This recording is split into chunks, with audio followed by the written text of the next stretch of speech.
बार फिर से एक टेक्निकल इन्फॉर्मेशन की जो है मालूमात लेकर आपके सामने हो शिक्षक भर्ती से मुताल्लिक। जो कल वीडियो डाला था उसमें आपके बहुत से सवालों के जो है समाधान हो चुका है, बहुत से सवालों के जवाब आपको मिल चुके होंगे उस वीडियो के ज़रिए, जैसा कि आपके कमेंट में दिख रहे हैं। लेकिन फिर भी दिल में कई ऐसे सवाल होंगे जिसको मैं इस वीडियो के ज़रिए आप तक पहुँचाने की कोशिश करूँगा। इस वीडियो के बाद भी आपका शायद ही कोई सवाल इंशाअल्लाह बाकी रहेगा। कोई भी मीडियम का मेरा ये वीडियो देख रहा होगा उसको पूरा देखना होगा। मैं हर चीज़ का तकरीबन जो मेरे दिमाग में सवाल पैदा हुए हैं कन्फ्यूजन्स देखकर आपके, तो टेक्निकल इन्फॉर्मेशन अबाउट शिक्षक भर्ती प्रोसेस ये मालूम होना बहुत ज़रूरी है। मैं कितने भी मार्क ले लूँ लेकिन मुझे प्रोसेस की स्टेप बाय स्टेप जो है नॉलेज नहीं है, मतलब मैं कहीं ना कहीं गलती करने के इम्कानात होते हैं। तो टेक्निकल मालूमात को सामने रखो क्योंकि एग्ज़ाम आप ख़त्म हो चुके हैं। मैंने बार बार फोर्सफुली कहा था कि स्टेप जो आगे की जो प्रोसेस है वो प्रोसेस पर डिपेंड करता है हमारा सब। यानी कि मैं और भी यहाँ इस वीडियो के ज़रिए बोलूँगा कि हमको किसी चीज़ को ज़्यादा जो है फ्रस्ट्रेट किसी चीज़ से होने की ज़रूरत नहीं है।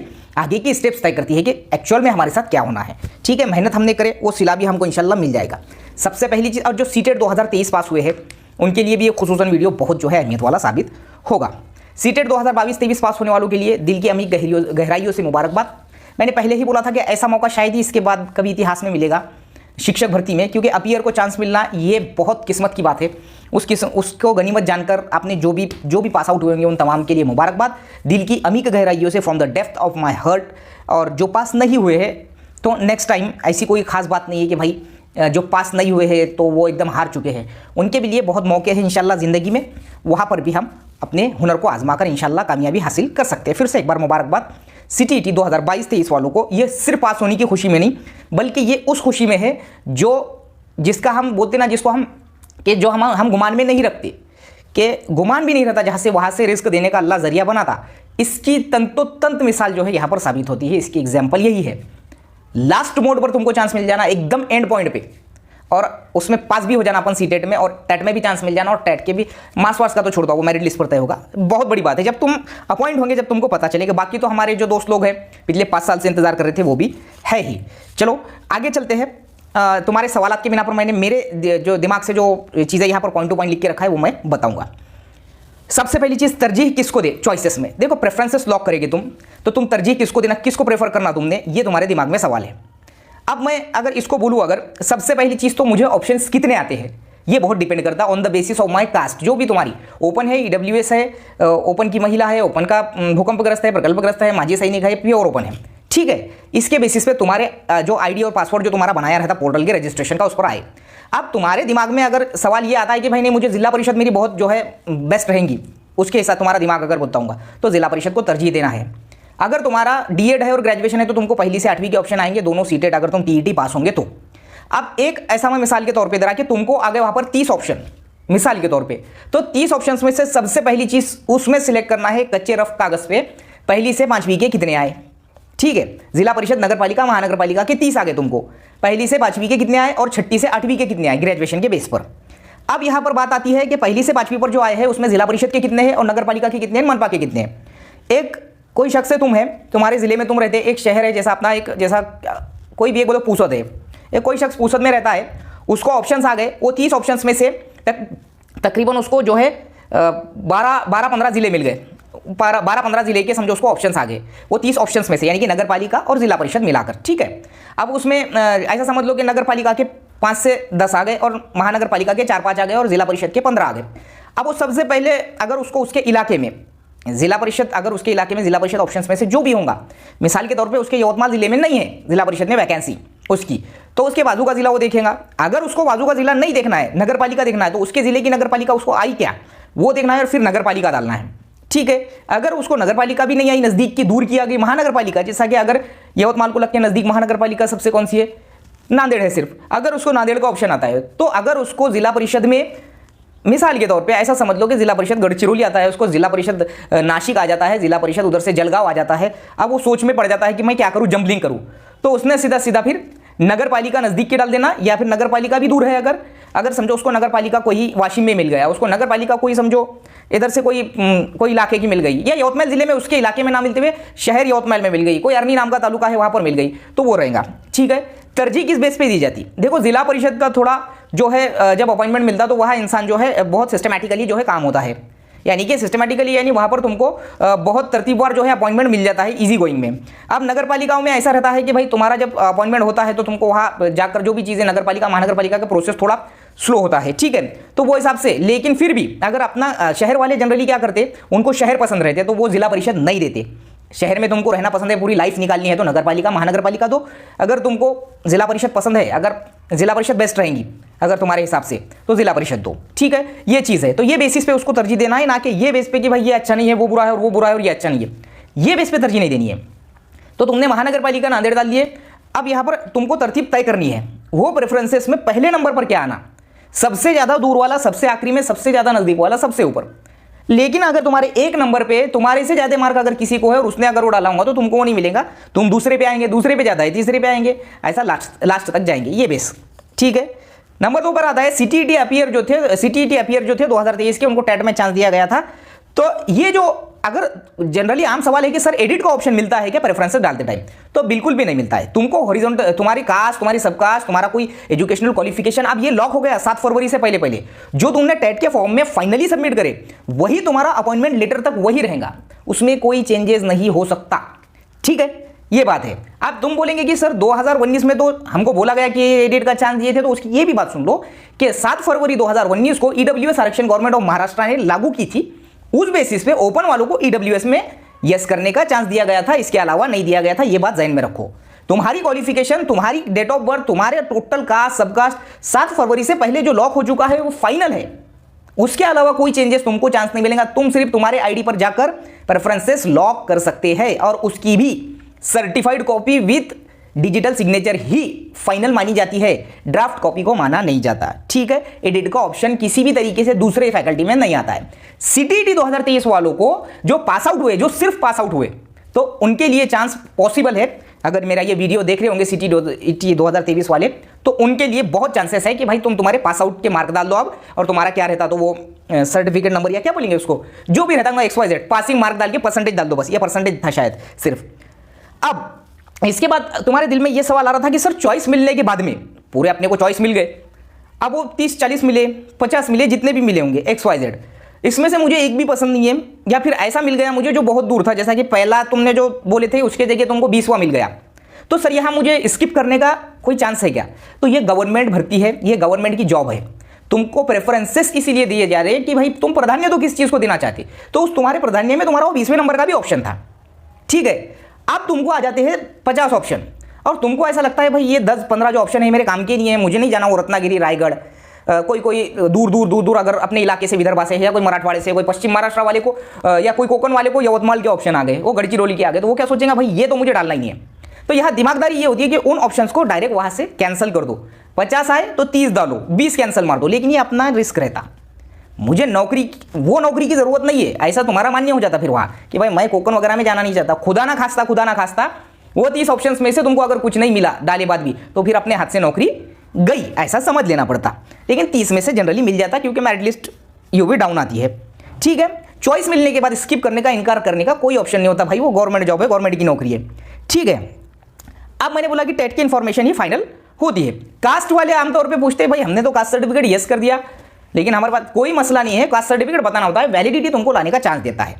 अगर कोई कास्ट वाला, अगर आप उसको कास्ट वाले को बोल रहे कि सर कास्ट वाले को ओपन के भी आते बोले, तो कास्ट वाले को ओपन के कब आते? जब एक मिसाल के तौर पे तुम ओबीसी में है और तुमने मार्क ले लिए 110, कास्ट की मेरिट लिस्ट फाइनल क्लोज हो गई 100 पे और तुमको 101, तो तुम्हारा सिलेक्शन ओबीसी कैटेगरी में नहीं होगा, तुम्हारे को प्रेफरेंसेस ओपन के भी आएंगे, तुम ओपन के जितने भी प्रेफरेंसेस है वो लॉक करेंगे, तुम्हारा सिलेक्शन ओपन कैटेगरी में होगा, तुम्हारा सिलेक्शन ओपन कैटेगरी में होगा।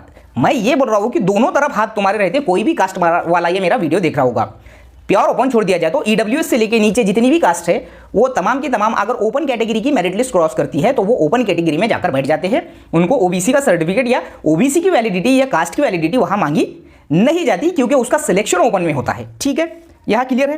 Converted to open round and choice filling connection, choice filling का और कन्वर्टेड टू ओपन राउंड का जो कनेक्शन है उसको अब मैं क्या बता रहा हूं, वो चीज़ को मेरी एक एक बात को गौर से सुनो।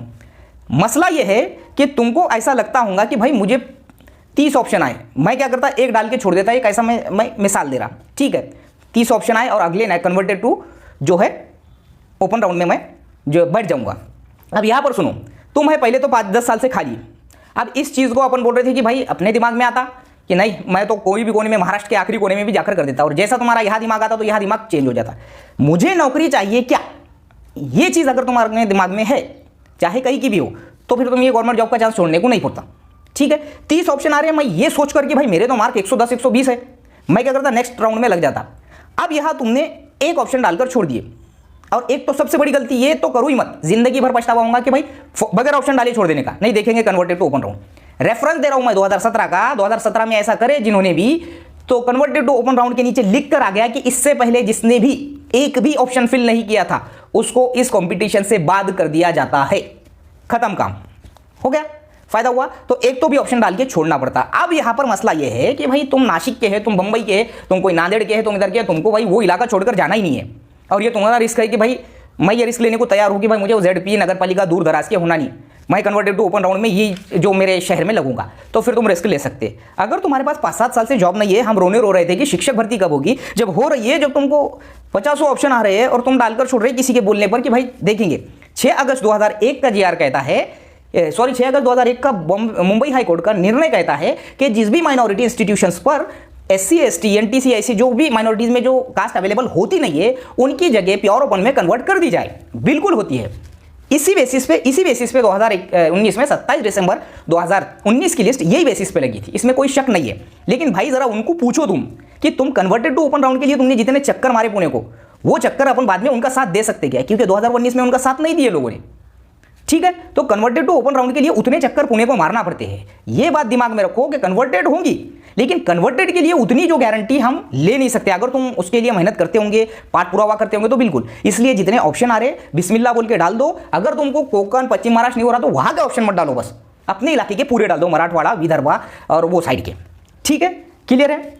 ये था उसका कनेक्शन, मैं ये बात बताने की फोर्सफुली कोशिश करा।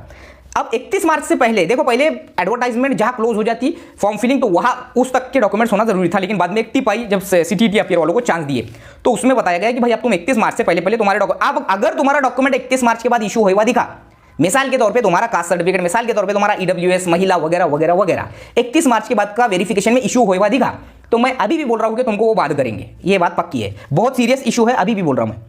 ठीक है, तो 31 मार्च से पहले पूरे डॉक्यूमेंट इशू डेट होना चाहिए, उस तारीख से पहले इशू होना चाहिए। वो बना लिए होंगे तो कोई प्रॉब्लम नहीं, और नहीं बनाएंगे तो बना लो। लेडीज नेम चेंज प्रॉब्लम, महिला वाले जो लेडीज है जो शादीशुदा है, शादी के बाद नाम बदला, यार ज्यादा फ्रस्ट्रेट होने की जरूरत नहीं है, इतना एकदम हेडेक लेके कोई फायदा नहीं है। कि तुम लोग को जो है, जो तुम्हारा नाम है अब्बा के नाम पर डॉक्यूमेंट्स तो आमतौर पर रहेंगी ना, शादी के पहले अब्बा के नाम पर ही रहते, शादी के बाद में हस्बैंड के नाम पर डॉक्यूमेंट होते, जैसा कि Aadhaar card, PAN card, election card. इससे कोई टेंशन नहीं है। तुम्हारा मसला ये है कि भाई अगर तुम्हारे नाम में जैसा नाम, सरनेम वगैरह आगे पीछे नावात बदल, ये जो तुम करा रहे तो इसको गैजेट बना दो। गैजेट की प्रोसेस तुमको मालूम है, कहीं पर भी इजी गोइंग में बन जाता है गैजेट। उसके अलावा तुम्हारे नाम में मिस्टेक वगैरह, या जेंट्स भी है कोई, या फिर उल्लेख नहीं है, कहाँ पर उल्लेख है, ऐसा, तो ये चीज़ें। इसके अलावा मैरिज सर्टिफिकेट बहुत मायने रखता है। ठीक है, और इसके अलावा जो महिला के जो नाम वाम के भी प्रॉब्लम होते हैं, तो ये चीज़ें यानी उतनी जंबलिंग नहीं है जितना तुम समझ रहे। उसको बनाकर रख दो और रेडी रहो, रेडी रहो। कल भी घोषणा हुई कि 30,000 ही भर्ती करेंगे अगले 2 महीने में। अल्लाह करे कि ये पूरी प्रोसेस जल्दी से जल्दी होके सबके सब लग जाए। ठीक है, क्योंकि इतना जो है कॉन्फिडेंटली आज तक मैंने कभी किसी को नहीं देखा।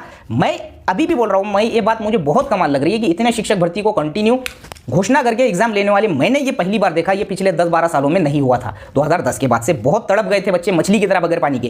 किस्मत वाले हैं तुम, चांस मिल गया, तुम अपॉइंट भी हो जाएंगे इंशाल्लाह। देखो तुम अपॉइंट होने के बाद भी तुम खुद कमेंट में आकर बोलेंगी सही बोले थे इंशाल्लाह। अच्छे गुमान रखो बस। ठीक है, ये गवर्नमेंट करा देगी। ओके, नेम प्रॉब्लम का मैंने बता दिया, कोई मसला नहीं है। जिसका जो मसला है वो गैजेट बना दो। सिलेक्शन का मीडियम क्या बेसिस पे तय होता है? सिलेक्शन का मीडियम देखो क्या बेसिस पे, जब तुम्हारे फॉर्म भर रहे थे तुम, तो देखो 10वीं में तुम्हारी पहली लैंग्वेज क्या थी बोल के एक ऑप्शन पूछा था, यहां छट गए सब। जिसकी 10वीं में पहली लैंग्वेज उर्दू, जिसका उर्दू मीडियम में 10वीं हुआ है, अगर उसका आगे का पूरा एजुकेशन कोई अदर मीडियम में हुआ होगा तो कोई प्रॉब्लम नहीं। 10वीं तक का एजुकेशन उसका उर्दू में होना जरूरी है, उसको बेस या उसको पाया माना जाता है। ठीक है, तो सिलेक्शन का मीडियम उर्दू 10वीं पर तय होता है। SSC पर पहली से 12वीं के अगर ऑप्शंस आते हैं, हमारे सब्सक्राइबर ने एक ऐसा सवाल पूछे कि भाई पहली से 12वीं के ऑप्शन आ गए, अब बहुत से एलिजिबल होंगे तुम पहली से 12वीं के लिए, दोनों CTT होंगे और तुम BEd भी होंगे, MA भी होंगे, सब होंगे। अगर तुमको पहली से 8वीं के ऑप्शन आए तो ये CTT के बेस पे आते, वहां पर तुमको डालना होता है कि XYZ जो भी है, तो तरजीह किसको देना बोल रहे हो। अब यहाँ पर ZP के नगर पालिका महानगर पालिका के ऑप्शन आते हैं। अगर तुम BSc है और तुम BA इंग्लिश है, BA इंग्लिश, तो तुमको अदर मीडियम के भी ऑप्शन आते हैं उर्दू मीडियम वालों को। जैसा BSc तो इंग्लिश में पढ़ाया जाता है ना, और BSc खुद इंग्लिश में ही होता है कोर्स, तो तुमको इंग्लिश मीडियम के गवर्नमेंट के और मराठी मीडियम के गवर्नमेंट के भी, अनुदानित भी, बिना अनुदानित भी आते, सभी आते। अगर तुम्हारा MA इंग्लिश है BSc के साथ में, तो तुमको MA इंग्लिश के 11वीं 12वीं के भी आते हैं। ठीक है, मराठी मीडियम वाले जो देख रहे होंगे वो भी इस बात को ध्यान में रखो। अब यहाँ पर प्रेफर किसको करना, जहाँ तक मैं अगर बोलूँ, मेरा जहाँ तक ख्याल है, तो जिला परिषद की वैकेंसीज को प्रेफर करना चाहिए। 6ठी से 8वीं पर तुम जो है D.Ed B.Ed है, और बाकी के प्राइवेट के दिख रहे 9वीं से 12वीं के ऑप्शन, तो मेरे हिसाब से 6ठी से 8वीं पर लेना चाहिए अपॉइंटमेंट साइंस के बेसिस पे। और 6ठी से 8वीं पर तो आर्ट्स के भी मिलते हैं उर्दू मीडियम के, उसमें कोई शक नहीं। 9वीं से 12वीं पे अगर तुमको आते हैं, दूर दराज के कॉलेज आते हैं या फिर प्राइवेट कॉलेजेस आते हैं जो टेट के बेसिस पे लेते हैं, तो वहाँ तुमको वो बाद में डालना चाहिए, ऐसी मेरी राय है। तुमको पहली से 12वीं के ऑप्शन आए तो सबसे पहले 1 से 5, फिर 6 से 8, फिर 9 से 12 के ऑप्शन तुमको ऐसे तरतीबवार फिल करने होंगे। इसमें से अब जो तुमको मिलेगा, अगर तुमको होना ही नहीं 9वीं से 12वीं, तो फिर तुम वहाँ से वो कैंसिल करो, डालो मत। गलती से ऊपर से कटे तो तुमको 9वीं से 12वीं पे डालेंगे, अगर करना है तो डालो, कोई मसला नहीं। मैं ये बोल रहा हूँ, जिला परिषद, नगर पालिका, मनपा की बात अलग होती है और प्राइवेट की बात अलग होती है। लेकिन प्राइवेट बिना मुलाकात, विदाउट इंटरव्यू वाले सिर्फ टेट के बेस पे लेते हैं। मैं ये बात भी तुमको बार बार बोल रहा हूँ, टेट के मार्क्स के बेस पर मेरिट लिस्ट लगती है। ऐसे 100% अनुदानित संस्था, जैसा कि मैं अगर बात करूँ, जो सातारा की संस्था है, क्या नाम है उसका, करमवीर भावराव पटेल वाली संस्था, क्या बोलते हैं उसको, रैयत शिक्षण संस्था। रैयत शिक्षण संस्था टेट के मार्क्स पे लेती है, पहली से 12वीं तक उनको जो भी कैंडिडेट पवित्र पोर्टल से मिले उनको पिछले बारी में कही, तो ये ऐसा कोई मसला नहीं है। अब लेकिन रैयत शिक्षण संस्था के इदारे किधर है, पश्चिम महाराष्ट्र में है, तो तुमको ये सोचना होगा। और तुमको ZP पर जाना है, नगर पालिका पर, मनपा पे जाना है, तो बिल्कुल जाओ तुम, इसमें कोई शक नहीं। तो ऐसा प्रेफर करना है, लेकिन उसमें भी सबसे पहले अपने इलाके से नजदीक, पास, फिर दूर, फिर दूर, फिर दूर, फिर सबसे दूर। और जो चीज़ नहीं होना, मुझे जो चीज़ नहीं होना वो प्रेफरेंस में नहीं डाले तो बेहतर है, क्योंकि वो मिल गया तो फिर तुम बोलेंगे अरे यार ये क्या मिल गया, ऐसा रहता। ठीक है, CTET पास नहीं है लेकिन टेट दे चुके हैं, CTET फेल हो गए, तो भाई लोग आपको टेट में चांस नहीं मिल सकता। You are not eligible for the post of a teacher. ठीक है, आपको CTET या महा-TET कंपल्शन होता है, RT 2009 के हिसाब से वैसा नहीं होता है। तो अगर आप पास नहीं होंगे तो आपको टेट में कितने भी मार्क्स लिए तो वो मायने नहीं रखते, साफ बात बोल रहा हूँ मैं। 9वीं से 12वीं में 2 टाइप होते हैं, जो 9 to 12 पर अप्लाई करे हैं टेट में, उनके लिए मैं बात बोल रहा हूँ कि 9 to 12 पर एक होता है विद इंटरव्यू, एक होता है विदाउट इंटरव्यू। विद इंटरव्यू को मेरे नज़र में अगर तुम्हारे को ऑप्शन भी आते हैं तो डालो मत, ये मेरी पहली राय है, एक साफ, क्लियर और 100% शुद्ध देसी राय है ये। तो इसको तुम विद इंटरव्यू को डालो मत, विदाउट इंटरव्यू को प्रेफर करो। बिल्कुल 9वीं से 12वीं पे जहां मिला वहां ले लो, वो टेट के मार्क्स पर होती है। ठीक है, इसके बाद में आ जाओ degree certificates, diploma certificate, marksheets और कास्ट सर्टिफिकेट।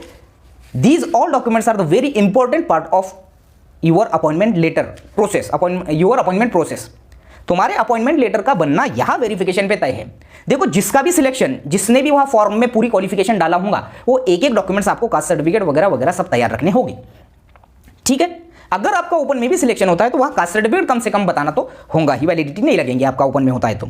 ठीक है, तो डिग्री ओरिजिनल, उसके बाद में डिप्लोमा जो D.Ed का है ओरिजिनल, उसके बाद में मार्कशीट। अब तुम्हारा खो गया है, मिसाल के तौर पे तुम्हारे पास से डॉक्यूमेंट्स खो गए, तो उसकी FIR की कॉपी, जो तुमने डुप्लीकेट बोर्ड से मंगाने के लिए अप्लाई करे हैं उसकी कॉपी, उसके बाद में तुम्हारा जो डुप्लीकेट मिला है वो तमाम के तमाम, और तुम्हारा जो उसके साथ में तुमको उनको बोलना पड़ेगा अर्ज के साथ। अब देखो, डुप्लीकेट एक्सेप्टेबल रहती क्या या फिर प्रोविजनल डिग्री एक्सेप्टेबल रहती क्या।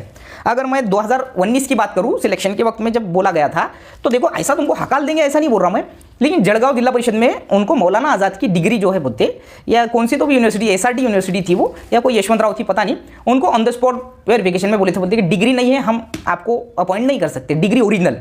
तो वो गए आनंद फानंद में गए, जाकर लाए, तो डिग्री के लिए अप्लाई करके रख दो, 2-3 महीने में जून तक आराम से आ जाती। बाकी ज़्यादा कोई भी ऐसी चीज़ नहीं है जो तुम टेक्निकली उसको बहुत ज़्यादा ऐसा आगे क्या होगा आगे क्या होगा सोच रहे होंगे। ये वीडियो में मैंने एक एक चीज़ पूरी क्लियर करके बताई, मराठी मीडियम, हिंदी मीडियम, तमाम मीडियम, उर्दू मीडियम जो भी देख रहे हैं उनको एक एक जो है चीज़ इसमें समझ में आ गई होंगी। और ये तुमको समझ में आई तो ये तुम्हारा काम है कि आगे फॉरवर्ड करना और उनको ये चीज़ें शेयर करना और बताना कि ये वीडियो में ये बताया गया है, ताकि अपना चैनल जो है उन तक पहुँच सके और उनको मालूमात मिल सके।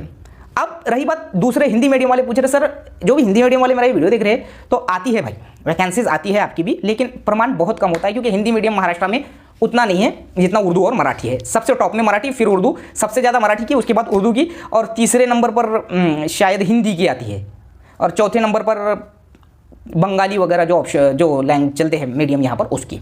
इस वीडियो में मैंने एक एक चीज़, एक एक परत खुलकर बताया हूँ और एकदम जिसको बोलेंगे इजी गोइंग में बताने की कोशिश करा हूँ। मुझे नहीं लगता कि हमारे उर्दू मीडियम कोई मराठी मीडियम वाले के एक भी डाउट सब बाकी रहेंगे। तो ये चीज़ें टेक्निकली, इसको बोलते हैं टेक्निकली वहाँ पर हमको मालूमात होना। मैं बार बार ये बोल रहा हूँ तुमको कि तुमने टेट के फॉर्म में भी मुझे कितना मालूम है ये बताई नहीं, मैंने क्या पढ़ा ये बताई नहीं, अगले वाले ने जो फॉर्म भर दिया, जो गलतियां कर दिया, वो तुमको उसका बाद में खामियाजा भुगतना पड़ा। तो पहले अपने को पूरी मालूमात होना बहुत जरूरी है। अगले वाला बोलता ये है, हाँ कुछ नहीं होता, कुछ नहीं होता में बर्बाद हो जाता आदमी। तो वहाँ क्या होता क्या नहीं होता ये बहुत जरूरी है, इसलिए इंस्ट्रक्शंस आने के बाद में पढ़ना जरूरी है। पवित्र पोर्टल के साइट पर एक एक चीज बता दी जाती है, तुम्हारे प्रेफरेंसेस से पहले, तुम्हारे रिजल्ट से पहले, तुम्हारे रिजल्ट के बाद, तुम्हारे अपॉइंटमेंट लेटर के से पहले तुम्हारे स्कूल में जाने तक हर चीज बता दी जाती है। पढ़ना अपने से होता नहीं है और बात है। उर्दू मीडियम वालों जरा थोड़ा तो भी उसका अपने आप को जो है बेदार करो कि कोई भी चीज इंस्ट्रक्शंस आई तो उसको पढ़कर लोगों तक पहुंचाने की कोशिश करो, DEd BEd TET CTET holder, ताकि लोगों को भी इसका फायदा हो। वीडियो अच्छा लगे तो कमेंट बॉक्स में जरूर बताओ और दूसरों तक पहुंचाने की कोशिश करो। मिलेंगे अगले वीडियो में इंशाल्लाह नई इंफॉर्मेशन के साथ। एक एक चीज क्लियर हो चुकी है तुम्हारी, मुझे उम्मीद है आपको वीडियो पसंद आएगा। अस्सलामु अलैकुम।